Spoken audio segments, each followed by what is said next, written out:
Good morning students.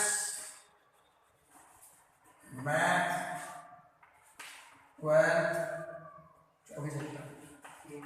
24/8/2020 3.2 का last question है students. गणितीय आगमन सिद्धांत का उपयोग हुआ है इसमें। गणितीय आगमन सिद्धांत से क्वेश्चन नंबर 15 ए बराबर कॉस एल्फा साइन एल्फा और माइनस साइन एल्फा और कॉस एल्फा। ठीक है स्टूडेंट्स, ये एक मैट्रिक्स है, तो सिद्ध करो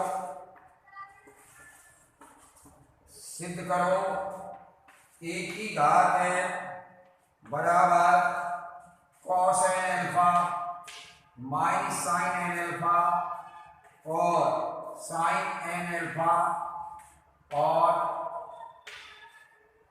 cos n alpha for every n belongs to n।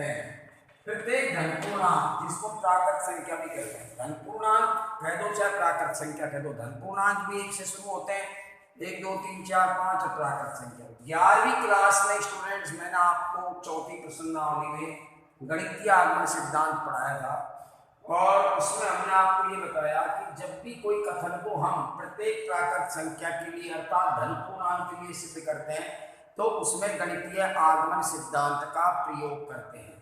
तो गणितीय आगमन सिद्धांत क्या कहता है, इसको आप कथन को माना कथन, ये पीएन कथन है आपका, पीएन कथन है आपका ए की घात है बराबर कॉस एन एल्फा माइनस, जो सिद्ध करने वाला कथन है उसको हमने पीएन मान लिया, n alpha minus sine n alpha और कॉस एन एल्फा। ठीक है स्टूडेंट्स, जो सिद्ध करते हैं उसी कथन को पीएन मानते हैं। अब इस कथन में हम इसको प्रत्येक प्राकृत संख्या के लिए सिद्ध करेंगे। तो सबसे पहली प्राकृत संख्या 1, तो n बराबर 1 के लिए जांच करेंगे पहली प्राकृत संख्या के लिए कि ये कथन सही है कि नहीं है। तो P1 n की जगह 1 रख दिया, a की घात यहाँ 1 रखेंगे तो a माना जाएगा, यहाँ n रखेंगे तो cos एल्फा, n की जगह रखेंगे तो यहाँ माइनस साइन एल्फा और माइनस साइन एल्फा और cos एल्फा। ठीक है स्टूडेंट्स, a बराबर ये प्राप्त हो गया। अतः दिया गया कथन n बराबर 1 के लिए सत्य है। a बराबर यही आ गया, n बराबर 1 रखने पर दिया गया कथन आ गया a बराबर जो मैट्रिक्स दिया। अतः दिया गया कथन n बराबर 1 के लिए सत्य है। ठीक है स्टूडेंट्स, देखिए यहाँ पर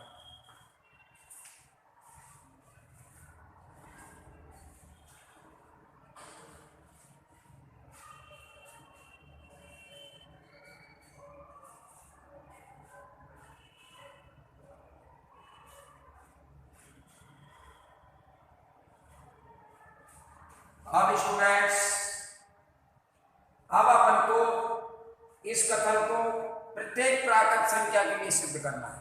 अब प्रत्येक में तो अनंत प्राकृत है, अनंत के लिए 1 के लिए, फिर 2 के लिए, फिर 3 के लिए, हर एक प्राकृत संख्या के लिए सिद्ध नहीं कर सकते।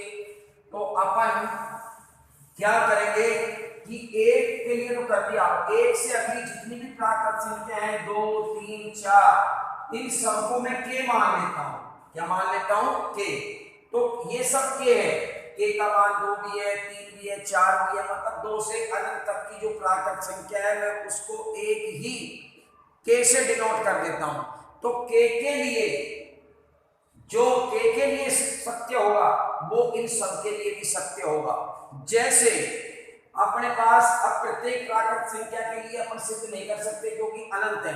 तो जैसे अपन चावल पकाते हैं भगोने में, अपन ने बहुत सारे चावल पकाए तो अपन एक एक चावल को निकाल कर चेक नहीं करते हैं, नहीं कर सकते कि भाई ये पक गया ये पक गया। उसमें से एक निकालते हैं और उसको देखते हैं वो पक गया तो अपन ये मान लेते हैं कि सभी चावल पक चुके हैं। ठीक उसी प्रकार अपन 2 से लेकर अनंत तक की जितनी भी प्राकृत संख्या है, इन सबको एक प्राकृत संख्या के से निरूपित कर देते हैं, और के उस के लिए हम इस कथन की जांच करेंगे। अगर ये कथन उस के लिए सत्य है तो इन सब के लिए सत्य माना जाएगा। ठीक है स्टूडेंट्स, तो मैं मान रहा हूं माना दिया गया कथन, माना दिया गया कथन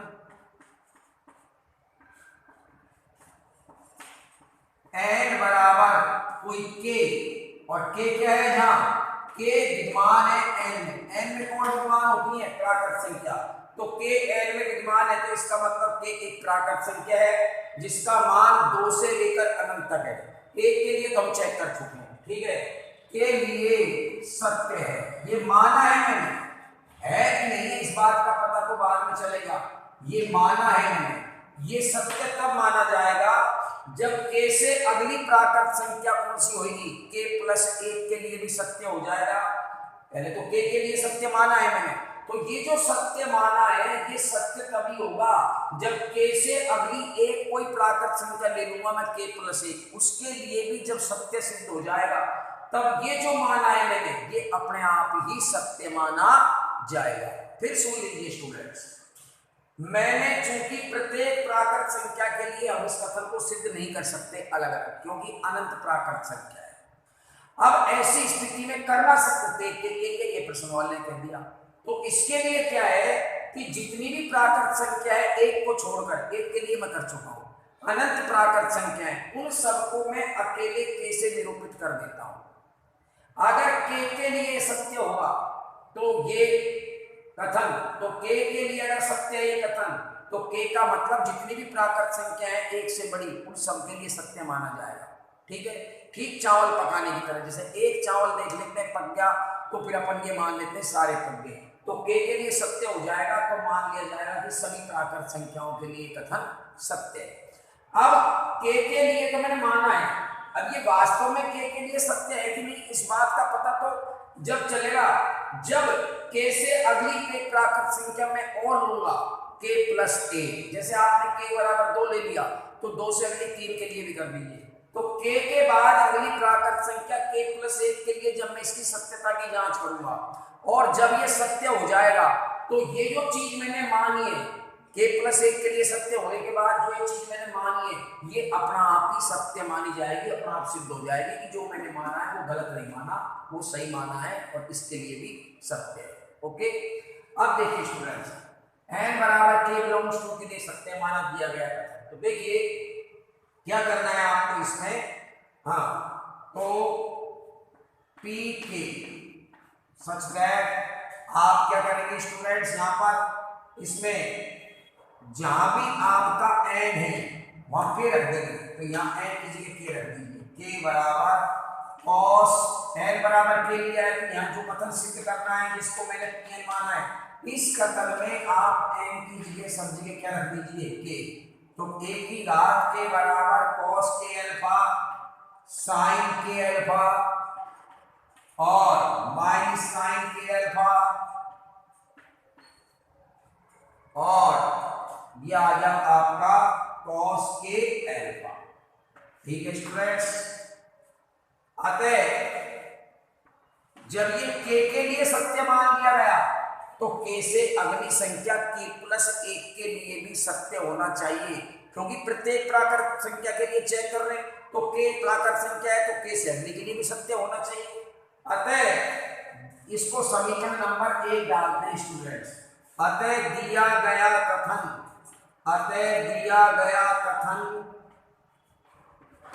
के से अगली प्राकृत संख्या के प्लस 1 जो ये भी कैसी है प्राकृत के लिए भी सत्य होना चाहिए, इसके लिए भी सत्य होना चाहिए।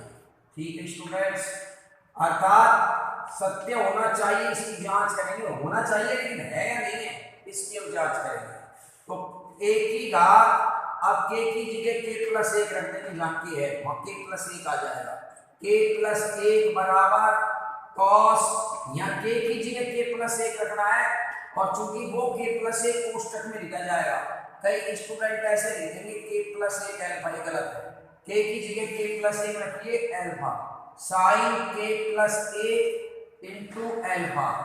यहाँ भी k की जगह एक रखिए, साइन k प्लस एक इंटू अल्फा, और यहाँ k की जगह एक रखिए k प्लस एक इंटू अल्फा। ये आ गया। अब ये बराबर ये सत्य सिद्ध करना है आपको। अगर ये बराबर ये अपना आ गया तो n बराबर k प्लस एक के लिए कथन सत्य हो जाएगा। तो जब k प्लस एक के लिए सत्य है तो k प्लस एक से पहले संख्या जिसके लिए मैंने माना था वो अपने आप ही सत्य माना जाएगा। इसको सिद्ध कर दूं मैं, k प्लस एक के लिए सत्य है तो सीधी सी बात है, जब k प्लस एक के लिए सत्य है तो उस k प्लस एक से छोटी के लिए तो अपना आप ही सत्य हो जाएगा। जिसको कि मैंने माना था वो अपने आप सत्य माना जाएगा, अर्थात ये सिद्ध हो जाएगा कि जो माना गया था वो गलत नहीं माना गया था, वो भी सही था। ठीक है स्टूडेंट्स, यहां तक देखिए।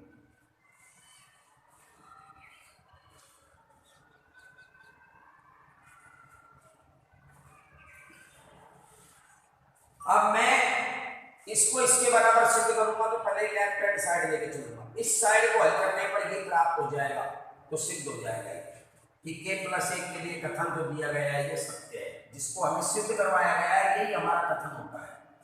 ठीक है स्टूडेंट्स,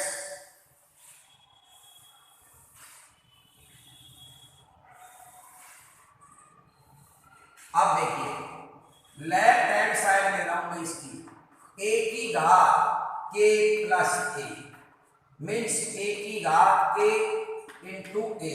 k प्लस एक को दो भागों में तोड़ दिया इस सूत्र से, एक घातांक का सूत्र है a की घात n प्लस n बराबर a की घात n गुणा a की घात n। तो a की घात k गुणा a की घात एक का मतलब a।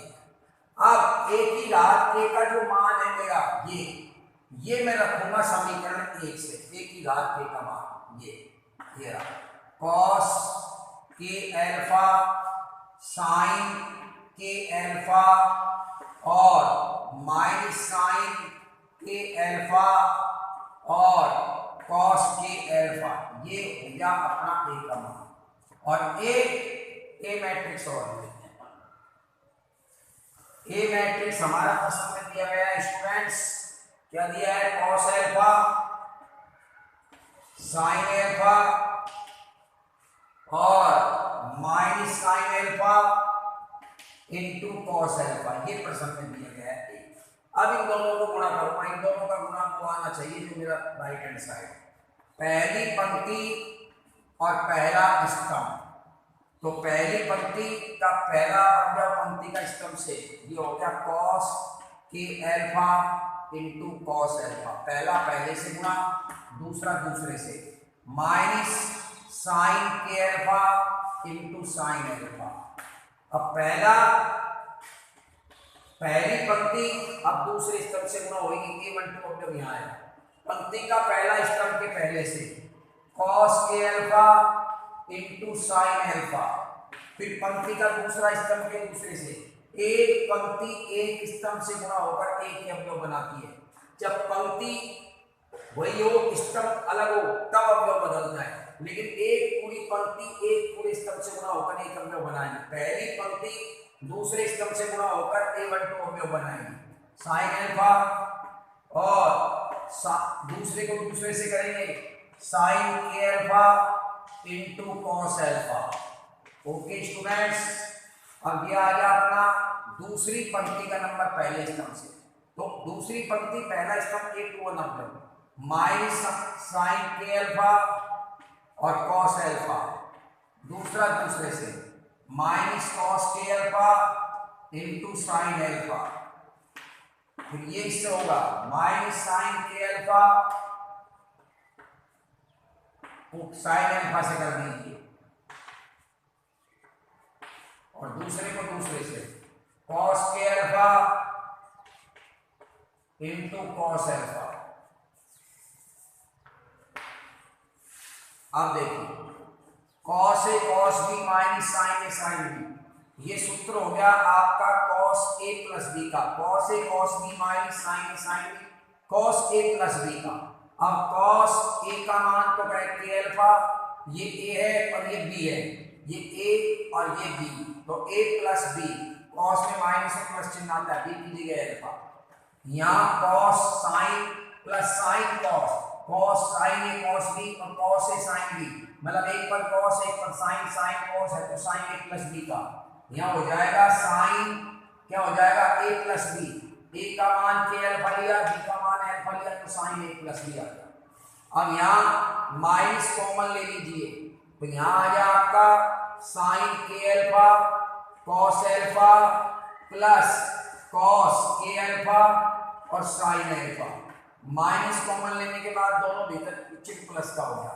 यहाँ आपका पहले माइनस है फिर प्लस है, तो कोई दिक्कत नहीं, प्लस वाले पद को आप पहले लिख लीजिए, इसको कॉस के अल्फा और कॉस अल्फा माइनस साइन के अल्फा और साइन अल्फा, ये आपका मैट्रिक्स हो गया स्टूडेंट्स।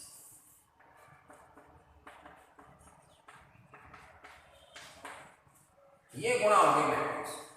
अब इनमें भी सूत्र बन जाएगा स्टूडेंट्स।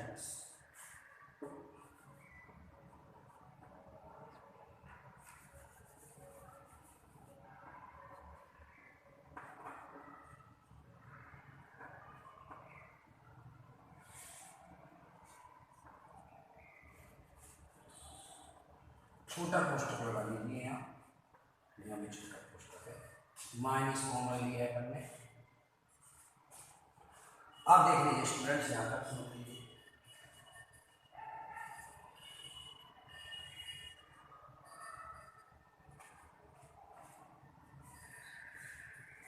अब स्टूडेंट्स इसको आगे हल करते हैं।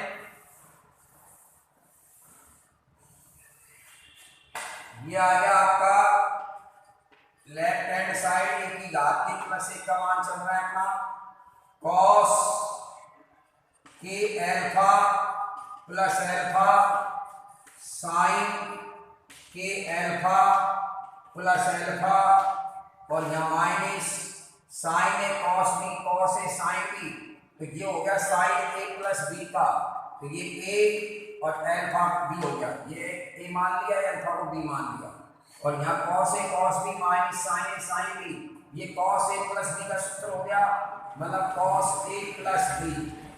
ठीक है स्टूडेंट्स, अब ए की घात के प्लस ए बराबर कॉस अल्फा कॉमन आ गया बाहर, तो के plus 1 into alpha sine alpha बाहर आ गया, के प्लस 1 इंटू अल्फा कॉमन ले लिया बाहर, माइनस साइन के प्लस 1 इंटू अल्फा और कॉस के प्लस 1 इंटू अल्फा।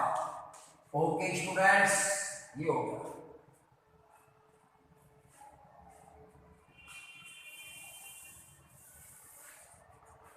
अब ए की घात के प्लस 1 बराबर, ये राइट हैंड साइड आ गई है स्टूडेंट्स, लेफ्ट हैंड बराबर राइट हैंड आ गई है, अतः सिद्ध हो गया, अतः दिया गया कथन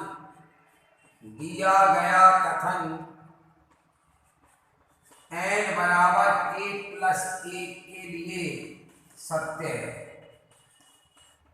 तो k प्लस 1 के लिए सत्य है, तो k प्लस 1 से पहले जो मैंने माना था कि n बराबर k के लिए माना था, उस समय मैंने k के लिए सत्य है, वो चीज मैंने अब वो प्रूफ होगी कि जो मैंने माना था वो भी सही था। तो जब k प्लस 1 के लिए सत्य है तो k प्लस 1 से पहले वाली प्राकृत संख्या के लिए तो अपने आप ही सत्य हो गया। ठीक है, अतः दिया गया कथन